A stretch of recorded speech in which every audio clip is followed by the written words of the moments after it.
অনেক যুগ আগের কথা। নলুয়া নামে একটি সুন্দর গ্রাম ছিল। সেই গ্রামে মিথিলা নামের এক মেয়ে তার বাবা মায়ের সাথে খুব আনন্দে বাস করত। মিথিলা সারাদিন শুধু খেলাধুলা করে এই দিন কাটাতো। তার বাবা খুব কষ্টে সংসার চালাতো। একদিন মিথিলার বাবা অসুস্থ হয়ে যায়। তখন মিথিলা তার বাবার কাছে গিয়ে বলে, বাবা, আজ তো তোমার শরীর অনেক খারাপ। আজ তো তাহলে তুমি বাজারে যেতে পারবে না। আর বাজারে না গেলে তো তোমার দোকান কে চালাবে? আর দোকান যদি না চলে তাহলে আমাদের সংসার কিভাবে চলবে? আচ্ছা, আজ তাহলে তোমার বদলে আমি গিয়ে দোকান চালাই। আমি পারবো দোকান চালাতে। আর আমি বাজার থেকে আসার সময় তোমার জন্য কিছু নিয়ে আসবো। আমার জন্য কি নিয়ে আসবে বাবা? আমার জন্য কি নিয়ে আসবে এমন? আমি তো কিছুই খেতে পারি না। আচ্ছা, তুমি চেষ্টা করবে খাবার জন্য। আমি তোমার জন্য বাজার থেকে কিছু ফল নিয়ে আসবো। বলো বাবা, তুমি এগুলো খেতে পারবে? যদি এগুলো খেতে না পারো তাহলে অন্য কিছু বলো, আমি তোমার জন্য অন্য কিছু নিয়ে আসবো। আচ্ছা, তাহলে আমার জন্য ফল নিয়ে আসিস, আর সাবধানে দোকান চালাস, আর তাড়াতাড়ি করে বাড়িতে ফিরে আসিস। বাবা, তুমি আমার জন্য চিন্তা করো না। আমি ঠিক দেখবে দোকানে একাই সামলাতে পারবো। কারণ আমি তো এখন অনেক বড় হয়ে গেছি, আর আমি স্কুলের মধ্যে অনেক অঙ্ক শিখেছি। তাই এখন আমাকে আর কেউ ঠকাতে পারবে না। তুমি আমাকে নিয়ে একদম চিন্তা করো না। আচ্ছা মা, তুই সাবধানে থাকিস। দোকানের মধ্যে একা একা দোকান সামলানো কিন্তু অনেক কঠিন। আমার খুব চিন্তা হচ্ছে। আচ্ছা, তুই তাড়াতাড়ি করে দোকান বন্ধ করে বাড়িতে ফিরে আসিস। তারপর মিথিলা বাজারে চলে যায় আর বাজারে গিয়ে তার বাবার দোকান সামলায়। দোকানের মধ্যে মিথিলা অনেকক্ষণ ধরে বসে থাকে, কিন্তু দোকানের মধ্যে কোনো রকম লোক পায় না বিক্রি করার জন্য। মিথিলা অনেকক্ষণ যাবৎ বসে থাকার পর তার কাছে এক বৃদ্ধ মহিলা আসে। আর যখন সেই বৃদ্ধ মহিলা মিথিলাকে বলে, এই যে মেয়ে, শুনছে তোমার এই দোকানের মালিক কোথায় গিয়েছে? তার সাথে আমার কিছু কথা ছিল। আর তুমি কে? তুমি কি এই দোকানে নতুন এসেছো? হ্যাঁ বুড়িমা, আমি দোকানে নতুন এসেছি। আর আজকে আমার বাবা অসুস্থ, তাই আমি আমার বাবার দোকানে এসেছি। আপনার কি এমন কথা? আপনি চাইলে আমাকে বলতে পারেন। না, থাক। তোমার বাবা আসলে তখনই বলবো তোমার বাবার সাথে। এখন তাহলে তুমি বিক্রি করতে থাকো, আমি চলে যাচ্ছি। এভাবে সারাটি দিন কেটে যায়। সন্ধ্যার সময় মিথিলা বাড়িতে ফিরে আসে, কিন্তু সে খালি হাতে ফিরেনি। তার হাতে ছিল একটি ব্যাগ, আর তার ভেতরে ছিল কিছু ফল। তখন মিথিলার বাবা এটা দেখে অনেক খুশি হয়। তখন মিথিলার বাবা তাকে বলে, তোমাকে অনেক ধন্যবাদ আমাকে এই উপহার দেওয়ার জন্য। আমি জানি না সুস্থ হতে পারবো কিনা, কিন্তু আমার মনে হচ্ছে আমি আর কোনোদিন সুস্থ হতে পারবো না। এভাবে বলো না বাবা, তোমাকে ছাড়া যে আমরা নিঃস্ব হয়ে যাব। জানো, আজ সারাদিন দোকানে কোনো বিক্রি হয়নি। আচ্ছা বাবা, তুমি আর চিন্তা করো না, এখন ঘুমাও। এখন থেকে আমি প্রতিদিন সেই দোকানে যাব। পরের দিন সকালে মিথিলা ঘুম থেকে উঠে তার মুরগিগুলোকে খাবার দেয়। মিথিলা প্রতিদিন তার মুরগিগুলোর অনেক দেখাশোনা করত।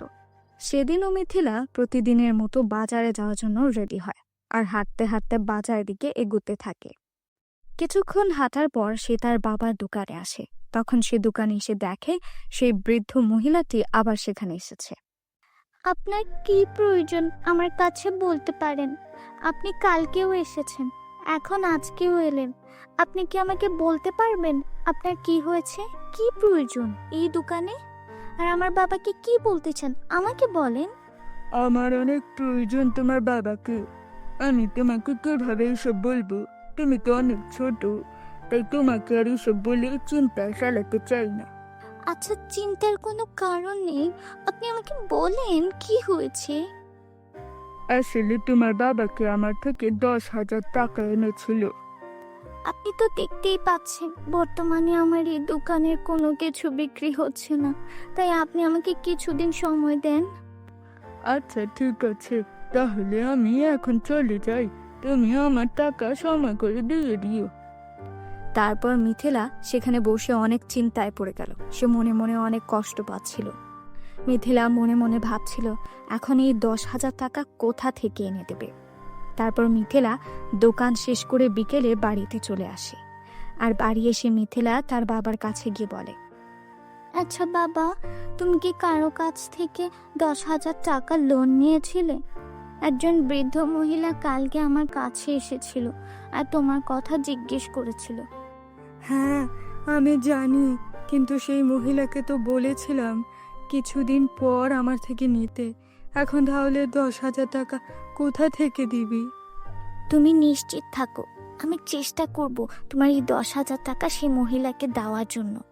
পরের দিন মিথিলা মন খারাপ করে হাঁটতে হাঁটতে এক জঙ্গলে গিয়ে কিছুক্ষণ বসে থাকে। তারপর আবার মিথিলা তার বাড়ির দিকে হাঁটতে থাকে। কিছুক্ষণ হাঁটার পর মিথিলা তার বাড়ি চলে যায়। এভাবেই তাদের দিনগুলো অনেক কেটে যাচ্ছিল। কিন্তু হঠাৎ একদিন মিথিলার বাবা অনেক অসুস্থ হয়। মিথিলার বাবার অনেক কষ্ট হচ্ছিল। তখন মিথিলার বাবা বলে, আমার জন্য তোমরা চিন্তা করো না, তোমরা নিজের খেয়াল রেখো। আমার এখন সময় হয়েছে চলে যাবার। আমি এখন চলে যাব, আর এই পৃথিবীতে থাকতে পারবো না। আমাকে তোমরা ক্ষমা করে দিও, আমি তোমাদের জন্য কিছু করতে পারলাম না। না বাবা, তোমার কিছু হতে পারে না। আমি তোমার কিছু হতে দেব না। আমি তোমাকে ছাড়া থাকতে পারবো না। তুমি এভাবে আমাদের ছেড়ে যেও না। কিন্তু মিথিলার বাবার দিন শেষ হয়ে গিয়েছিল। তখনই মিথিলার বাবা মারা যায়।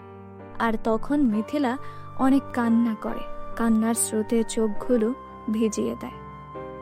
তারপর থেকে তাদের চলে আসে কষ্টের দিনগুলো শুরু। মা, মিথিলা, ঘরে যা ছিল তা তো সব কিছু শেষ হয়ে গিয়েছে রে। তাই এখন আর কিছুই অবশিষ্ট নেই এই ঘরের মধ্যে। যা ছিল তাই এতদিনে খরচ হয়ে গিয়েছে। আচ্ছা মা, তাহলে এখন কি করবে? কি করি তাহলে আমরা বাঁচবো? আমরা তো তাহলে এখন না খেয়ে মারা যাব। চিন্তা করিস না তুই, আমি যতদিন বেঁচে আছি ততদিন তোর কোনো কষ্ট হতে দিব না। আমি এখন বাড়ি থেকে বের হয়ে দেখি কোথাও কোনো কাজ পাওয়া যায় কিনা। কোথায় তুমি গিয়ে কাজ খুঁজবে? আচ্ছা ঠিক আছে, তোমার যা ভালো মনে হয় তাই করো। তারপর মিথিলার মা বের হয়ে যায় কাজ খোঁজার জন্য। কিছুটা পথ হাঁটার পর মিথিলার মা একটা ধনী বাড়িতে যায়। আর সেখানে গিয়ে বলে, ম্যাডাম, আপনি কি আপনাদের এখানে কোনো কাজের লোক হিসাবে রাখবেন আমাকে? আমার একটা কাজের অনেক প্রয়োজন ছিল, তাই আপনার এই বড় বাড়ি দেখে এসেছি। নিশ্চয়ই আপনাদের এত বড় বাড়িতে কাজের লোক লাগবে। আপনি এসেছেন তো ভালো হয়েছে। আমার সত্যি একজন লোক লাগবে কাজ করার জন্য। বাড়িটা অনেক বড় করে দিয়েছি তো, তাই আমি সব কাজ করতে পারি না। তাই আপনাকে পেয়ে আমি অনেক খুশি হয়েছি। তাহলে আমাদের এই বাড়ি থেকে কাজ করা শুরু করেন। আচ্ছা, তাহলে ম্যাডাম কবে থেকে আমি এখানে কাজ করতে শুরু করব? আপনি চাইলে আপনার এখানে কাল থেকে কাজ শুরু করতে পারবো, সব আপনার ইচ্ছে। আচ্ছা ঠিক আছে, তাহলে তুমি কাল থেকে আমার বাড়িতে কাজ করতে এসো। আর সারাদিন এসে কিন্তু কাজ করতে হবে। আর তোমার প্রতি মাসে বেতন খুব কম থাকবে। এই টাকায় কি তুমি আমার এখানে কাজ করতে রাজি আছো? আপনি অনেক ভালো মানুষ ম্যাডাম, আপনার এই ব্যবহারে আমি অনেক খুশি হয়েছি। আপনাকে অসংখ্য ধন্যবাদ আপনি আমাকে উপকার করার জন্য। উপকারে কিছুই নেই, তুমি তো আমার এখানে কাজ করবে। আর কাজ করার পর আমি তোমাকে পারিশ্রমিক দিব, এটাই তো। তাহলে কাল থেকে তুমি এখানেই চলে এসো। তারপর থেকে প্রতিদিন মিথিলার মা এই বাড়িতে এসে কাজ করতে থাকে। মিথিলার মা সারাদিন অক্লান্ত পরিশ্রম করে যায়, শুধু তার মেয়েকে ভালোভাবে হাসি খুশিতে রাখার জন্য। একদিন মিথিলা বাজার থেকে বাড়ি আসছিল। তখন রাস্তায় তার অনেক পিপাসা লাগে। তখন মিথিলা দেখতে পেল সামনে একটি কুয়া, আর সেই কুয়াটি জ্বলজ্বল করছে। সে সামনের দিকে এগিয়ে গেল। এটা তো দেখি একটা স্বর্ণের কুয়া। এটা তো আমি আগে কখনো দেখিনি, আর আমি তো এই পথে আগে কখনো আসিনি, তাই হয়তো এটা দেখতে পাইনি আমি। কিন্তু এটা দেখে অনেক সুন্দর লাগছে আমার কাছে। তখন মিথিলার কথা বলা শব্দ শুনে হঠাৎ এক অদ্ভুত আলো কুয়া থেকে বেরিয়ে আসে। আর তখন মিথিলা দেখতে পেল একটা পরী তার সামনে দাঁড়িয়ে আছে। এই যে মেয়ে, তুমি এখানে বসে কি বিড়বিড় করছো?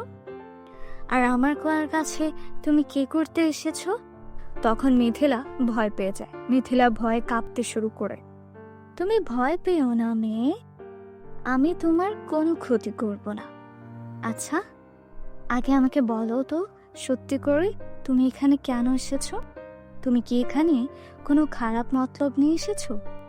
না পরি, আমি এখানে কোনো খারাপ উদ্দেশ্য নিয়ে আসিনি। আমি এখানে এসেছি ভুল পথ ধরে। আসলে বাজার থেকে আসছিলাম, কিন্তু হঠাৎ করে এই রাস্তায় যে কিভাবে এসে পড়েছি আমি বুঝতে পারিনি।